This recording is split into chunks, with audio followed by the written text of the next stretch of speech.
கிடைக்காதவங்க எல்லாத்துக்குமே பாருங்க நிரந்தரமா வேலை கிடைக்கும். எப்ப தெரியுங்களா? அந்த டேட்டுக்கு அப்புறம் எடுத்து பாருங்க. கரெக்டா பாத்தீங்கன்னா சுக்கிர பகவான் வந்து,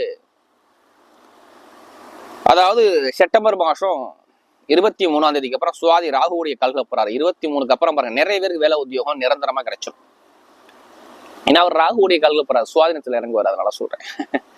இப்ப வேலை கிடைக்காதவங்களும் வேலை உத்தியோகம் கண்டிப்பா கிடைக்கக்கூடிய நேரத்தை அமைச்சு கொடுக்குறார்.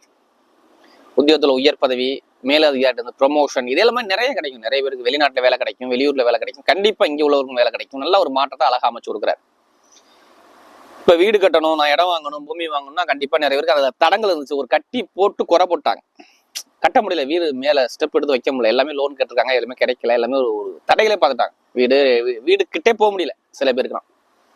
இவ்வளவு தடையை கொடுத்தா ஒண்ணும் அம்மாவுக்கு மருத்துவ செலவு, இல்லை வீட்டுல ஒரு பிரச்சனைகள், இது மாதிரி நிறைய இருந்துச்சு. இனிமே வீடு கட்டக்கூடிய யோகம், இடம் வாங்குற யோகம், இது எல்லாமே அழகா அமைச்சு கொடுக்குறாரு.